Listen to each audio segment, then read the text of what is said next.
all set.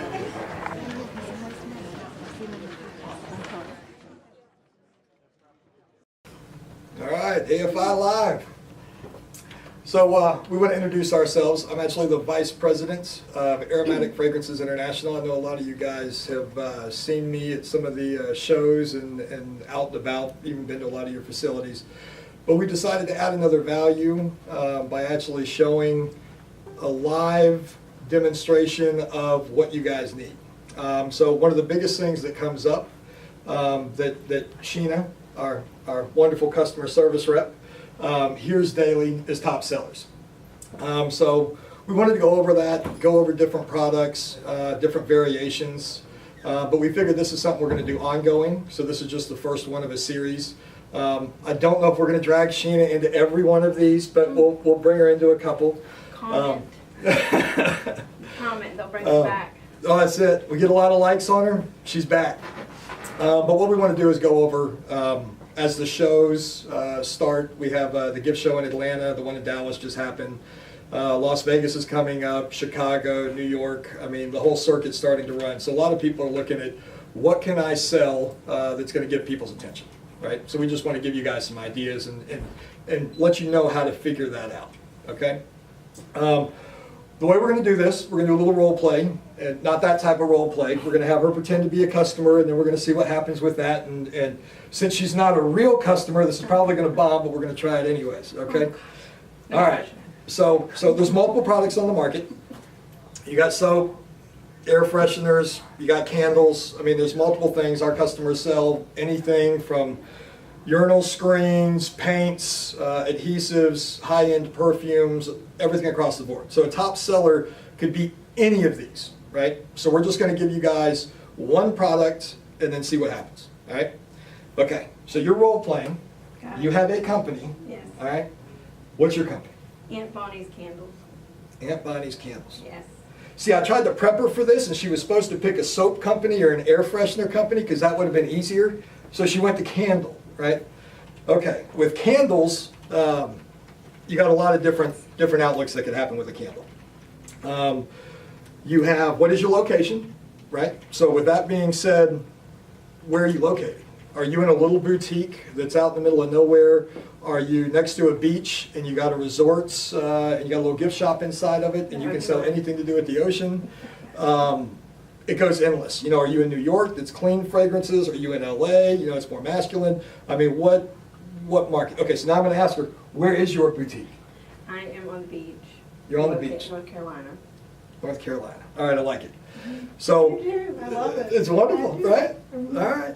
So you're actually on a beach. You're going to have seasonal business that comes in. I would like to, yes. And the seasonal business is more summertime, people going to the beach. You're going to need suntan lotions, beach days, coconut, those types of products, Okay, right? now you got me not wanting to go to work. Okay, the problem with a beach town is you only have a window to make money, right? So if you contacted me in the middle of summer and you said, I need my top seller, we're going to go over your line and see which ones that you have. Do you have a coconut? Do you have a suntan lotion? Do you have all the tropical scents that everybody likes and loves? But that's still not going to get her close enough to add to that line, right? So what she's going to need to do is look at her competition. She needs to go to the gift shows in North Carolina. She needs to go to the Atlanta gift show, and she needs to see what products are available there. She needs to compare her line to all of those competitors to see what's missing. How big is your little candle company? All right, now. Or your huge candle company? Oh, bless it. So right now I'm between 10 and 25 pounds. Okay, so we got a smaller candle company, right? Oh, you don't have to shoot it down so fast. Yeah, I know. I'll get So there. they don't really have the money to spend $10,000, $20,000, $30,000 for a marketing campaign to try some new fragrances, right? So she's not going to do the mailers. She's not going to do the online presence. She's not going to do coupons. She's not going to have this massive campaign that's going to have some model that's showing this new line that she's representing. She's most likely going to test it, try it in your candle. Does it smell good? And then she's going to launch it in her store and see if anybody buys it. Now, that may work for some people. It may actually line up and things play out. On the other side, it may not. It may crash and burn. The good thing about being a small company is that if you take a hit, it's not that big of a loss, right? So if she buys a 10 or 25 pound pail at 100, 250 bucks, she makes some candles, she puts it out there, and it doesn't work out, she lost $250. If a multi-million dollar company goes out there and they end up losing $20, $30, $40,000 in a marketing campaign, that's before they actually make the product, that's huge, right? So you have to look at some of those scenarios. As in front of me, this technical department seems to be hitting buttons, so I think we're going down on, we're good? All right, we're good. So what we want to do is looking at that problem, you have a location, you have a certain product. Now, what is that boutique? Are you in a high-end resort? Are you in a low-end resort? Are you selling at a flea market? Are you at a farmer's market? Are you at a gift show? So where's your location at the beach in North Carolina? There is a little shop, like a little plaza, right along the Okay. river walk kind of thing. So in that scenario, you're really in a touristy spot. I mean, you really have to look at what the other shops in those areas are selling and make sure that you're matching all of those offerings. Now, you can try to go outside of that, but realize the name is not that big of a deal, right? You smell coconut, someone might call it coconut pulp. Someone might call it black coconut. It might be beach days. It might be Paradise Island. It might be whatever. But you want to smell it, go, that's coconut. So my line does not have a coconut. I need to add that in. Now, if just one of those lines have a coconut, that doesn't mean that you need to add a coconut. You need to make sure that at least 4, 5, 6 competitors of yours are offering that type of product to add that into your line. And now what you need to know is your coconut the best coconut? So if everybody has a coconut and you go, yeah, it's coconut, it's okay. And you smell someone else's and you go, wow, that's a good coconut. You probably want to be selling that coconut that has the wow factor, right? So that could become your top seller, but you had to do the research at the beginning. You had to find out what your line was missing, what was needed. It was a coconut, and then now you have to check the market out for a coconut and see which variations are out there and pick a good coconut, right? So when a customer contacts us and they say, what's your top seller? For us, that top seller could be absolutely anything. We could be selling Lavender Fabuloso that month, and we could be selling, 10,000 pounds of it. Cinnamon brew might be coming through. So now all of a sudden we got 60,000 pounds of cinnamon brew. That's our top seller, but that might not be your top seller. So a lot of the times we have to dumb it down and find out exactly what your market is to find out what your next top seller would be. Now we're going to jump this around a little bit. Let's say it's a candle company and they're looking for a new fall scent. Because right now that's what's going to be at all the gift shows and the marts and all those. That's what people are looking for. And your company's been around for 15 years. And you have the pumpkin spice, you have sugar cookie. Right? Do you have sugar cookie? Well, I will get it now. All right, she's by the beach, so she might not have the sugar I might cookie. have s'mores. But you need the sugar cookie. All right, so then you got the furs, you got the cinnamon, you got all that stuff, the banana nut bread, all the stuff that falls in that line. The problem is if you're a boutique that's in New York or LA, you might not be able to sell those items. So it's very specific to your location. But let's just say you've been around, you sell all of those typical candle scents that everybody buys, but you're looking to add something new. Follow the big guys. The big guys have the money, they have the budget, they're the trendsetters. Go to Yankee, go to BBW, go to your typical grocery store, go to Target. Find these other opportunities to see what's on the market. And they're going to always add new fragrances. They have to, right? Because they can't stay for a $1 billion market share if they're not constantly trying to grab new things. They can afford $1 million loss by trying to launch some new product that no one likes, right? So, do you like cheesecake? I love cheesecake. Okay, so a company decides we're going to do a cheesecake line. So they come out there and they do strawberry cheesecake, blueberry cheesecake, pumpkin cheesecake. They do a whole assortment of cheesecakes. And you go through and here's this nice display and it's wonderful. You go, oh, I love it, it's great. 6 months later you go back out there, they're not even selling cheesecake because those sales were not big enough for them to keep that as a stocked item, right? So they discontinued it. So when you're out looking at your competition and you're trying to decide what do I need to add, look for empty slots. right? So if I walk up to a display and there's 20 different candles this company's selling, and 3 of them have empty slots, what does that mean? Oh, they sell a lot. They sell a lot. And this is They're good sold. stuff. It's Because good. that's a lot of the questions is, what is your best seller? And like you said, Right. we have different categories to go by. So Right. it's not that I'm not trying to answer the questions, it's just, there's a lot to choose from. Right. Good So information. 18,000 fragrances, we're constantly getting more every day. You contact us and say, I need a bestseller. We really have to find out what's going on in your account, what's your area, what's your location. Just because one guy 5 miles from you is moving all kind of sugar cookie, if your location's not set up for that clientele, you're not going to sell sugar cookie, right? So that's the type of stuff that you have to forward think. Now, sometimes when people contact us, it's almost like, hey, can you run my company, right? I have a business license, I open the door, I did my part, you guys are the fragrance guys, you guys need to tell us what to do. And we're happy to do that. We'll bend over backwards, we'll try to find out your product, we'll try to help you out with what things work in it and what you need to do. But the very specific, who's your competition, we don't know that 2 doors down, you got Susie and she has this cucumber melon that everybody loves and it's flying off the shelves. You got to find that information. But can we make that your next top seller? Absolutely. You can send us it, we can duplicate it, we can pull stuff out of our library, we can easily match what's on the market. Now, you have a steady line of 20, 30, 40 candles that you're selling, everybody loves, but you have to add something new, right? And the reason you do that when you go to the gift shows, people are like, yeah, you had that last year. What are you adding new to your line? Well, we can help you out with that because we're going to be looking at the trendsetters too. So we're going to be looking at Yankee and BBW and all these other companies and what stuff's going to play out. But we don't know if that's actually going to be a top seller. We can tell you it's new on the market, it's trendy, right? And what does trendy mean? Trendy is it. Trendy's it. Yeah. What they're showing is something new that everybody's supposed to like they come up with these Pantone colors and they say, for this year's trends, it's going to be pink or it's going to be green. Half of the time, that does not pan out. All they're doing is somebody in a bigger corporation is saying, we're setting this trend and we're going to see what happens. And sometimes it works, sometimes it totally implodes, right? So to me, if you're smaller and you don't have money to lose on a lot of these things, I really would just come up with your own trends. Look around, see what's available. Here's another good piece of advice. I was at a trade show, and it was actually an industrial cleaner show, so I had nothing to do with candles or any of that. And Martha Stewart was there.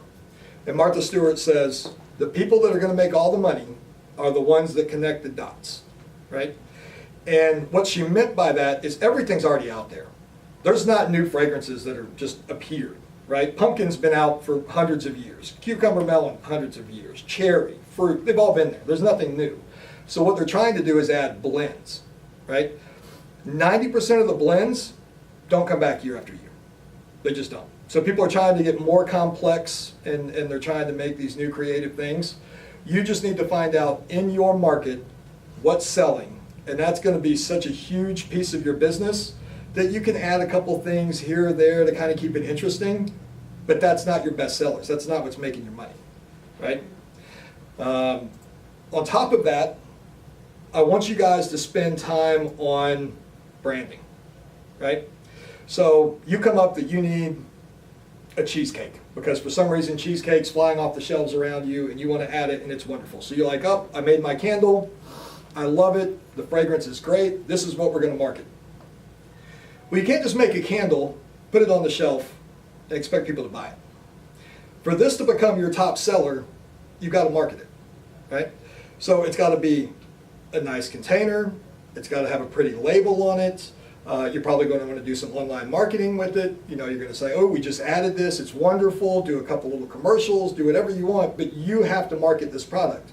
Now, if you've done your research and this item sells, because you've seen that it's been sold in the area, and you made a good product and you put the right load and it looks pretty and your cold throw is good, you burn it, the hot throw is great, this could be your next top seller, right? Okay, so this works with everything. It works with car air fresheners, it works with incense, it works with soaps, it works with cleaners. I mean, you go all the way down the line. If you go into a store and there's these empty holes of products, that's a good sign. It's sold. That needs to be a top seller. We have a question. Okay, what question we got?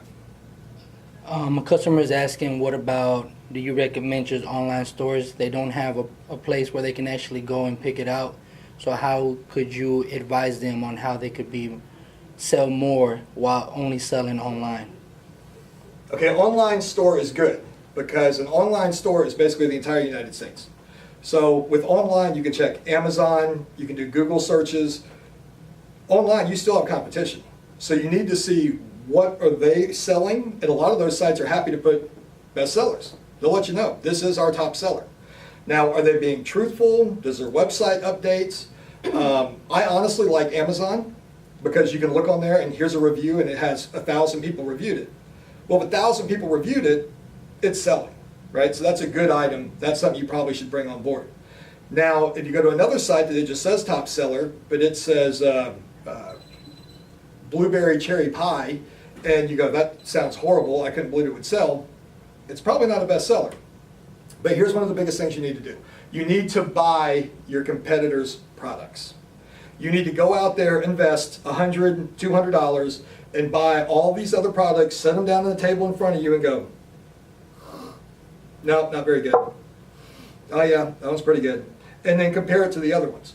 Now you know your product is better than what's on the market. You're not guessing, you're not hoping it sells, you really know this is your product. Now, if you're buying from a competitor, they might not let your order go through because you're buying from a competitor. They may not want that information to come out. You can have a family member do it, you can have a friend do it, have them buy all the items, go pick them up at their house and then reevaluate them. Nowadays, in this market, there is no secrecy. You're selling a product and everybody else is selling a product. So you're always able to evaluate who your competition is. A lot of people tell me, well, my market is so saturated, I can't make any business. There's plenty of business. I mean, there's billions of candles that are made every year. You know, the fragrance industry as a whole is an $80 billion industry. Billion, not million, billion. So there's endless products with those things. I don't think there will ever be a cap for soaps, candles, air fresheners, even cleaners. They keep changing the products in those also. So it just keeps going. It's really endless. But your top sellers, look at your competition and see what they're selling. That will give you the top sellers. We can help you out by replicating, reproducing, pulling stuff out of our library. We can create stuff if you want to. But the problem with creating something, you're a trendsetter. If we create something specifically for you and it goes out on the market and bombs, it was a complete loss. So the bigger guys can take those losses. It doesn't affect them at all. But over here, this 10-pounder, and she just bought it and customized fragrance, she's bankrupt. She don't know how she's paying her mortgage, right? So that's what you have to look at, right? So we try to give people advice to get them to go to the next level and to help them out. Things like that really occur. Kind of touching base on something you were saying earlier in the video. So when you talk about people blending, Yep. I do notice a lot of you guys, if you're trying to blend, I think you're taking what he's saying and sometimes you're trying too hard. Really take note on what he's saying about the marketing and putting it out there, because when you do try too hard, those are sometimes where you get your most failures and then your name's on it. When I first got in this industry, I started doing high-end perfumes, just in the lab. That's where I learned, right? So I would grab Deception, Eternity, CK1, and I'd mix them together and I'd come up with my own special blend and I'd be like, wow, this is great.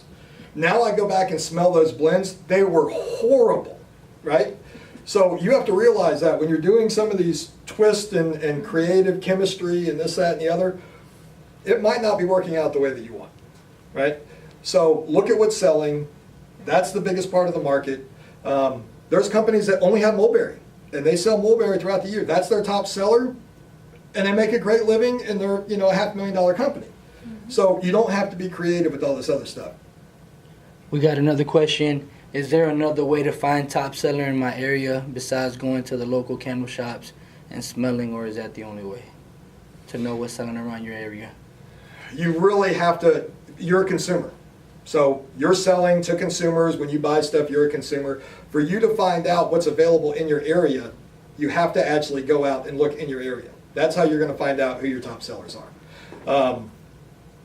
if you're saying you can't find anybody that's selling stuff in your area, then you might be in a dead market. You might have to go online. That might be what the issue is. And I mean, you have these city hubs, right? So you got, Atlanta, Chicago, not even those big. I mean, you can go to smaller towns that still have hubs, right? But when you go out into the country, there isn't that big of a market. That's where they're selling, like at the flea markets and the farmer market and this, that, and the other.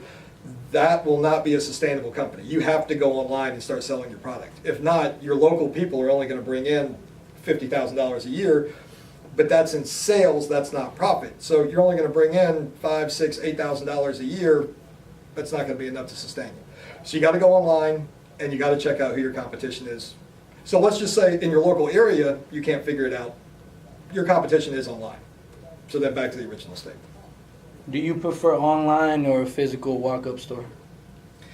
Honestly, I think everything's going online. I personally like going to stores because that way I actually get to see what the display looks like. I get to smell the cold throw of the product. I actually get to see what the consumer sees, right? And that's the same with the gift shows and all the other markets. But you need to physically see the product. That's why if you are looking online and you're looking at your competition, you need to buy your competitor's top seller. You need to smell it, you need to look at it, you need to see, is this a product that I want to market as? Or are you going to smell it and go, this is horrible, I don't want my name to be attached to this whatsoever. All right, so that's the biggest thing that you're looking for. So let's go car air fresheners. So let's just move from candles to another product. So you have car air fresheners. Honestly, car air fresheners are about 12 fragrances. You have common fruity types, masculine types, the cool waters, the black ice, those types of things. So when you're looking at your competition, you got Blunt Effect, Blunt Power, there's a couple other brands out there, but not many, Trees. So when you smell them, it doesn't really matter coast to coast. My car stinks, I want it to smell like a cherry, or I want it to smell better. I don't really care. It's not like being in my house. In my house, I want it to smell different than an old gym bag, right? So there's certain things that you're looking at for each product. Same thing with soaps. So soaps, it's like candles. It's going on my body, I'm peculiar, I want to smell a certain way, I don't like this, I don't like that, and that's why there's so many variations. But again, if a soap guy next to you is selling Fruit Loops or pink sugar and that's their top seller, most likely that's going to be your top seller. That's just how it works. Any other questions we got? I wanted to keep this limited. Actually, I only wanted to go like 10 or 15 minutes. We're already like at 24 minutes, somewhere in there. Will you be going on live again? We're going to try to do this at least every couple of weeks. It might actually get to the point where we are doing it weekly. So if you guys have questions or concerns or things that you want us to do or address, you can email me, Josh, Josh, at AFI-USA.com. And what we'll do is we'll go through these, find some more recommendations, and do some more. Because we really want to give the customers information. Like if you guys have more information, it's less work that we have to do. So if I can address 500 of you on live instead of 500 emails, this makes sense. It works on both sides. So again, call, email, let us know if you need anything, and we'll probably do this again in about 2 weeks. It's wonderful. Great. Look, I didn't freak out or nothing.